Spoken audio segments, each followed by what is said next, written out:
Hello, students. So, under health education and community pharmacy, we have completed the second topic, that is nutrition and health.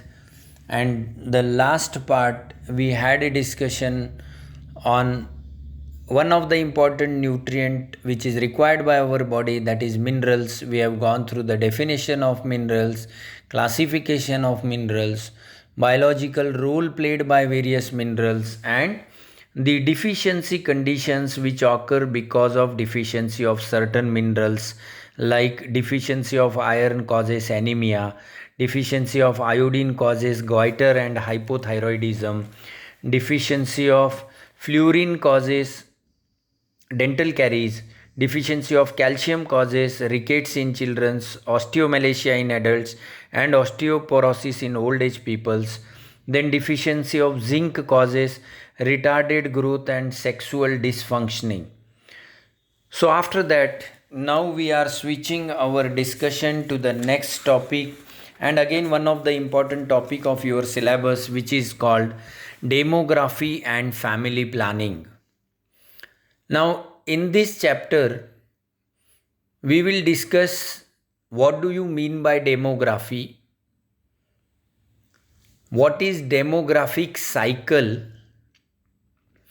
then why family planning is essential. So, what are the objectives of family planning? Then, how a family can be planned, that means what are the contraceptive methods which are available for family planning. So, first, let's define demography. Now, this demography means the science which deals with the study of human population is called demography, or simply it is the study of human population. मनुष्याच्या जनसंख्येचा अभ्यास ज्या विषयामध्ये केला जातो किंवा ज्या विज्ञानाद्वारे केला जातो त्याला म्हणतात demography. Now when we say study of human population means what? That how the size, composition, demography, or you can say its density, particularly population density, it changes over a period of time. Then what are the factors which are responsible for these changes? How population can be controlled, or what are the problems which are related with overpopulation?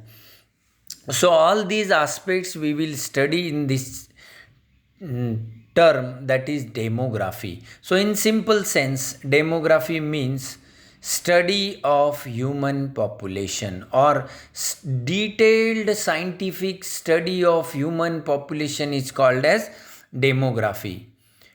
Friends, scientists have studied over a period of time the population of various countries, various continents, and in a broader sense you can say world population. And from that observation, or from that study, they came to a conclusion that there can be three types of changes which generally occurs in any given population.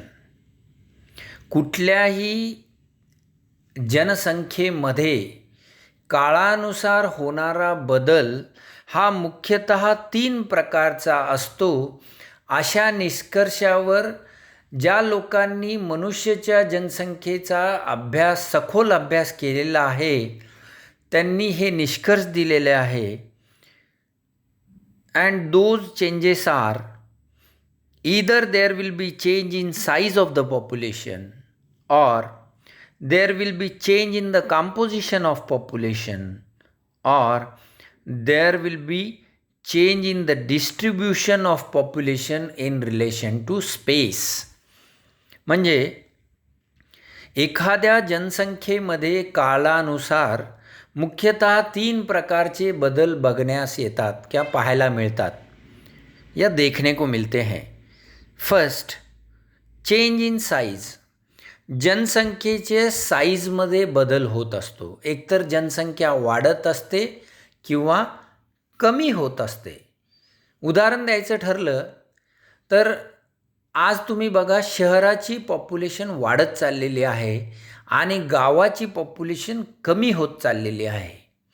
परंतु याच्या उलट आजच्या 30 वर्षापूर्वी 40 वर्षापूर्वी जर आपण बघितलं तर खेड्यात पॉप्युलेशन जास्त होती आजच्या कंपॅरिझनमध्ये आणि शहरामध्ये पॉप्युलेशन कमी होती आजच्या कंपॅरिझनमध्ये. परंतु ह्या 30-40 वर्षामध्ये काय बदल झाला?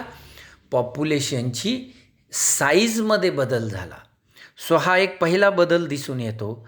Second is change in composition. Change in composition म्हणजे पॉप्युलेशनमध्ये बघा, तुम्ही लहान मुलं येतील, मध्यमवर्गीय लोक येतील, ओल्ड एज पीपल येतील, स्त्रिया येतील, पुरुष येतील. तर काळानुरूप तुम्हाला पॉप्युलेशनच्या कंपोजिशनमध्ये बदल बघण्यास मिळेल. बघा, आज आपण म्हणतो मुलांच्या प्रमाणात मुली कमी आहे. हा काय झाला? हा एका कंपोजिशनमध्ये झालेला बदल आहे.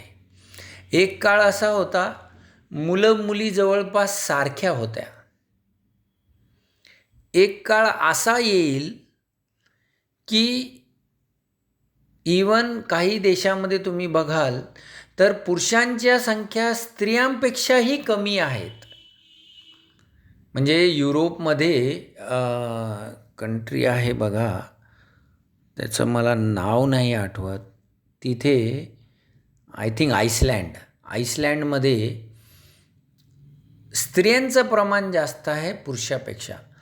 म्हणजे एका पुरुषांसोबत 2-2, 3-3 स्त्रियांचे लग्न लागतात. तर ह्या प्रकारचा बदल आपल्याला पॉप्युलेशनमध्ये काळानुरूप दिसायला मिळतो. आणि तिसऱ्या प्रकारचा बदल म्हणजे distribution in relation to space. Available असलेल्या जागेच्या प्रमाणात पॉप्युलेशनची घनता कमी होते किंवा जास्त होते. उदाहरणार्थ, एक काळ असा होता की मुंबईमध्ये 1 मजली बिल्डिंग असायच्या, 2 मजली बिल्डिंग असायच्या किंवा जास्तीत जास्त 3 मजली बिल्डिंग असायच्या. तर त्या पूर्ण बिल्डिंगमध्ये किती लोकं राहायची? एक समजा 10 लोकं, 15 लोकं किंवा 20 लोकं. आज काय, एक बिल्डिंग समजा 55 माळ्याची आहे. म्हणजे 55 एका माळ्यावर 3-3, 4-4 जर फ्लॅट असतील तर एका माळावर 20-20 त्याच जागेत, तेवढ्याच जागेत जिथे पहिले 20 किंवा 30 लोकं राहायची तिथे आज 100 किंवा 200 माणसं राहत आहेत. जागा तेवढीच आहे पण जागेची काय वाढलेली आहे? घनता वाढलेली आहे.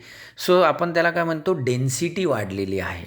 त्याच उलट बघा, खेड्यामध्ये आता एक घरामध्ये फक्त 1-2 लोक राहत आहेत. म्हणजे सगळी यंग पॉप्युलेशन शहराकडे जात आहेत कमवण्याकरता आणि बऱ्याच खेड्यामध्ये ओल्ड एज पॉप्युलेशन जास्त आहे. ओल्ड एज म्हणजे त्याला आपण म्हणतो की आई वडील किंवा आजोबा आजी हेच काही दिवसानंतर बघायला मिळतील. तर पहिले त्या घरात आई वडील, मुलं, त्यांच्या बायका, त्यांची मुलं, असा पूर्ण परिवार एकत्र तेवढ्याच जागेमध्ये त्या घरात राहायचा. पण आता त्या उलट परिस्थिती आपल्याला खेड्यामध्ये बघायला मिळते.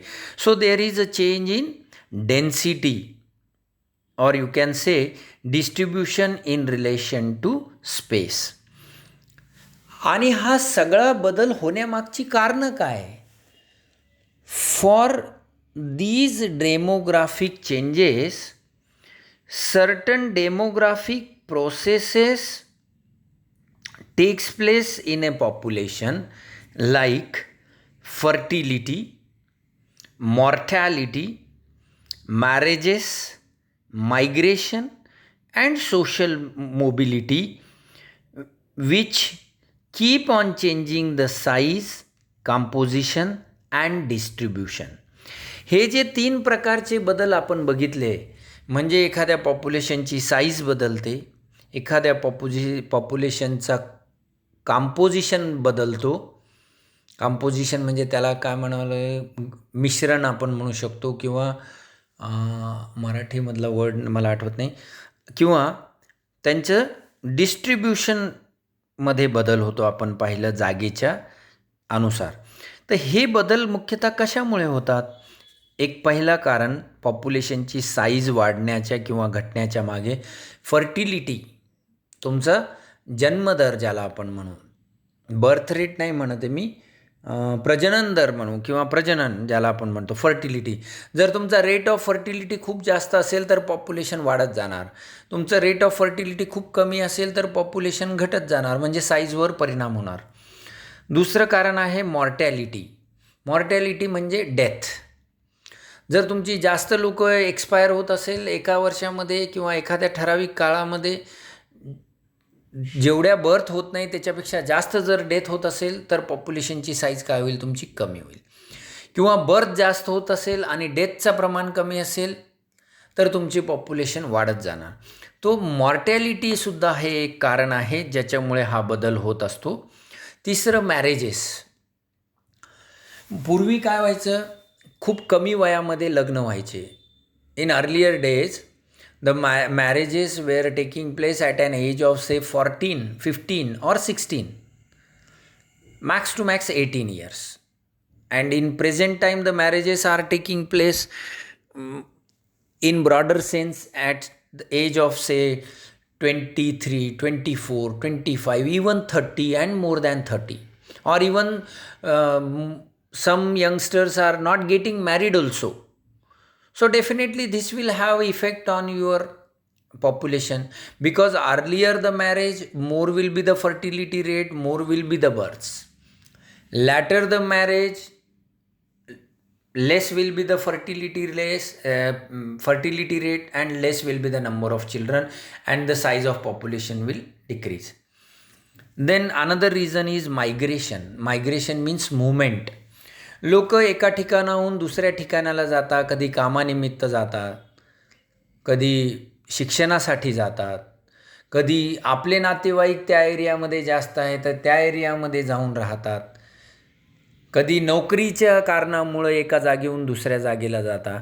तर एका जागेची जनसंख्या कमी होते आणि दुसऱ्या जागेची जनसंख्या वाढत जाते. पुण्याचंच बघा तुम्ही, पुण्याला शिक्षणाकरता आणि नोकरी करता येणाऱ्यांचं किती मोठं प्रमाण आहे, आणि आजच्या 30-40 वर्षापूर्वी बघा पुण्याची पॉप्युलेशन काय होती. So fertility, mortality, marriages, migration, आणि लास्ट रिझन आहे सोशल मोबिलिटी.